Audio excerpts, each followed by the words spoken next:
안녕하세요. 비즈파트너스의 은효상 이사입니다. 오늘 알려드릴 내용은요. 성실신고 확인제도 대상자 많이 들어보셨을 텐데 세무사들은 이 성실신고 확인제도 대상자를 좋아할까요? 싫어할까요? 싫어한다면 왜 싫어하고 좋아한다면 왜 좋아할까요? 이런 내용으로 대화 나눠보도록 하겠습니다. 첫 번째 질문입니다. 성실신고 확인 제도란 정확히 뭔가요? 네, 내가 성실신고 확인제도 대상자인지 아닌지 모르시는 분들이면 아닌 겁니다. 기본적으로 성실신고 대상자면 납부해야 될 부담금들이 늘어나시기 때문에 웬만하면 다 알고 계실 텐데 어떤 분들은 착각하시는 경우가 있어요. 나 성실하게 세금 내고 있어. 그래서 성실신고 대상자가 되는 건 아닙니다. 성실신고 대상자라는 건요, 업종별로 일정한 매출 기준을 정해놨습니다. 그래서 서비스 업종의 경우는 5억 이상, 제조업이나 음식점 같은 경우는 7억 5천 이상, 도소매업이나 무역업 같은 경우에는 15억 이상 이렇게 한도를 정해놓고요. 거기서 100억만 넘어가도 성실신고 대상자가 되게 됩니다. 자, 그럼 성실신고 대상자가 되게 된다. 그럼 어떤 불이익이 있느냐? 일단은 이 정도 업종에서 이 정도 매출이 넘어간다고 하면 너네는 그래도 어느 정도 수준이 되는 업체야 라고 판단을 합니다. 그러면 국세청 입장에서는 너네는 이제 세금 제대로 내야 될 거야 라는 의문을 갖는다는 겁니다. 그러니까 이 세금을 제대로 냈는지, 제대로 계산했는지, 경비가 제대로 들어갔는지, 특히 인건비나 가공경비들은 제대로 신고가 됐는지 이러한 부분들을 디테일하게 살펴보겠다는 겁니다. 그런데 그것을 내가 잘했어요 라고 할 수는 없잖아요. 세무사가 보통 기장을 해주시는데 우리 세무사가 책임지고 그걸 확인해 주겠다는 겁니다. 내가 경비 신고를 제대로 했는지, 매출 신고 누락은 없었는지, 인건비나 이런 부분들에서 거짓되게 신고한 건 없는지를 체크해서 확인해주는 서명을 하게 됩니다. 대표자가 잘못했으면 대표자가 책임지면 끝나는 문제였는데 성실신고 확인제도 대상자가 되면 이제 세무사가 같이 책임을 지게 됩니다. 신고 제대로 안 하면 너도 같이 책임을 물을 거야 하니까 양쪽이 다 책임을 물게 되겠죠? 그러니까 세무사 입장에서는 어때요? 조금의 부담감을 느끼면서 더 디테일하게 과거에는 해줬던 것들, 과거에는 넘어갔던 것들을 이제는 다시 한 번 더 체크해 보게 되는 겁니다. 자, 그렇게 되면 아무래도 과거에 쉽게 넣었던 경비들 이제는 못 넣겠죠? 어떻게 될까요? 경비가 빠지니까 이익이 늘어나겠죠. 자, 매출은 큰 변동이 없는데 성실신고 대상자가 되고 안 되고에 따라서 이익이 달라질 수 있습니다. 왜요? 경비를 더 넣을 수가 없으니까. 과거엔 넣었던 걸 이제는 못 넣게 되니까 이제 이익률이 늘어나는 겁니다. 그러니까 어떤 경우에는요, 세금이 기존보다 3배가 뛰는 그런 경우들도 발생합니다. 그러니까 사전에 얼만큼 가공병비, 가공인건비를 통해서 비용을 떨었는지 사실 이 부분이 상당히 리스크한 부분이라고 생각할 수 있겠죠. 그럼 세무사 입장에서 성실신고 대상자를 왜 선호하나요? 네, 먼저 선호하는 이유에 대해서 생각해 보면요. 성실신고 확인제도 대상자가 되면 일단 기장료, 조정료 외에 성실신고 수수료라는 별도의 수수료를 더 받습니다. 이게 뭐 적게 받는 데는 200만 원에서 많게 받는 데는 뭐 1000만 원 이상까지도 받는데요. 이 비용을 어떻게 보면 세무사가 추가적으로 서류를 검토하고 확인하는 그 과정에서 발생하는 추가적인 수수료라고 봅니다. 그런데 돈을 더 받는 만큼의 책임감이 따르죠.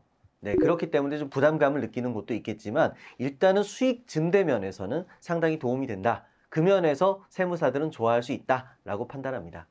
그럼 세무사들 중에서 성실신고 대상자를 싫어하는 경우는 어떤 경우일까요? 네, 성실신고 대상자를 싫어하는 경우도 있는데 이를테면 우리가 세무사 사무실의 구조를 생각해 보면 세무사가 있고요, 뭐 사무장이나 실장급들이 있겠죠. 그리고 나서 이제 여직원들이 있습니다. 보통 기업을 담당하는 사람들은 여직원들이 대부분 하시겠죠. 혼자서 뭐 두세 명이서 사업하시는 그런 경우가 아니라면 보통 여직원들이 우리 법인이든 성실신고 대상자든 담당을 할 겁니다. 아마 경력자들이 그 업체들을 담당하게 될 텐데요. 성실신고 확인제도 대상자, 좀 전에도 말씀드렸지만 세무사 입장에서도 리스크한 업체들이 있을 수 있습니다. 이를테면 과거에 좀 가공 경비가 많아요. 좀 뭐 여러 가지 경비들이 정확하지가 않은 그런 경비들이 너무 많다 보니까 기장을 하다 보면 복잡합니다. 여기다가 잘못 내가 도장을 찍어줬다가는 나도 자격정지를 먹게 될 수 있는 그런 가능성 있는 업체라면 세무사 입장에서는 리스크하겠죠. 그리고 세무사가 일선에서 좀 떠나 있는 경우들도 있을 겁니다. 모든 걸 사무장이나 실장급 여직원들한테 위임해 놓고 자기는 이제 다른 업무들을 보느라 외부로 다니시는 그런 곳들도 있을 수 있는데요. 자, 그런 경우에 과거에는 내가 책임질 소재가 없었기 때문에 그냥 넘어갔었던 건데 이제는 혹시나 직원이 잘못하거나 사무장이 잘못했을 경우엔 그 책임을 누가 물게 돼요? 내가 물게 되겠죠. 그러니까 리스크한 것들이 생깁니다. 한 번 더 검토하겠죠. 과거에 그냥 넘어가줬던 것들, 과거에 그 정도면 괜찮을 것 같아 하고 이해해줬던 부분들이 이제는 문제가 될 수가 있다는 겁니다. 그래서 한 번 더 체크해 보게 되겠죠.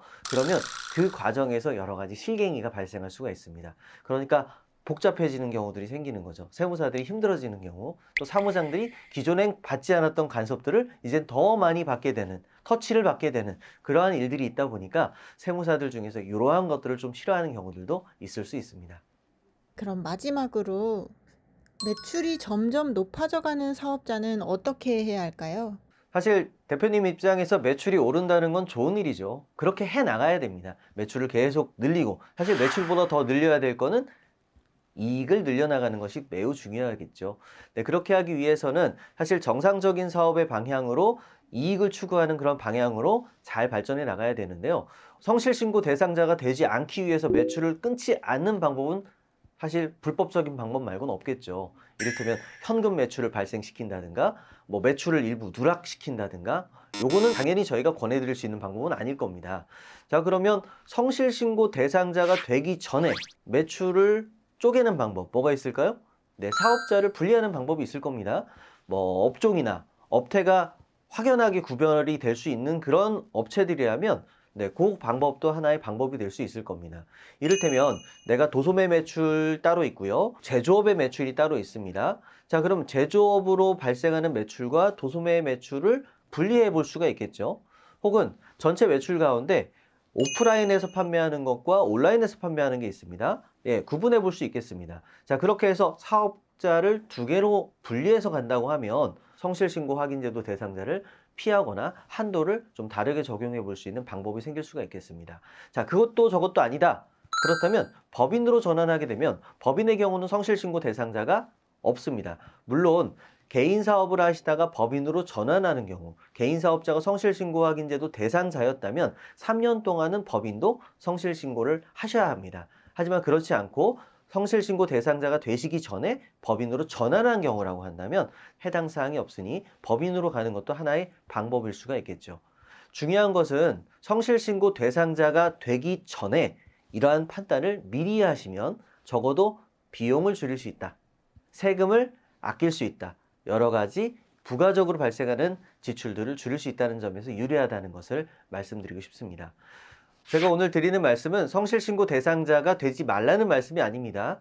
네, 매출은 계속 올려나가야 됩니다. 그런데 어느 정도 일정 수준에 도달하게 됐을 때 내가 성실신고 대상이 될 것 같다. 그럼 방향성을 빨리 잡으셔야 됩니다. 개인으로 할지, 사업자를 쪼갤지, 공동사업자로 갈지, 아니면 법인사업자로 해서 좀 더 구성을 갖춰서 갈지 이런 고민들을 미리 해보신다면 사업하시는데 부가적인 비용들이 줄어들 수 있다. 네, 이 점을 강조드리고 싶습니다. 네, 이상으로 오늘 내용을 마치도록 하겠습니다. 감사합니다.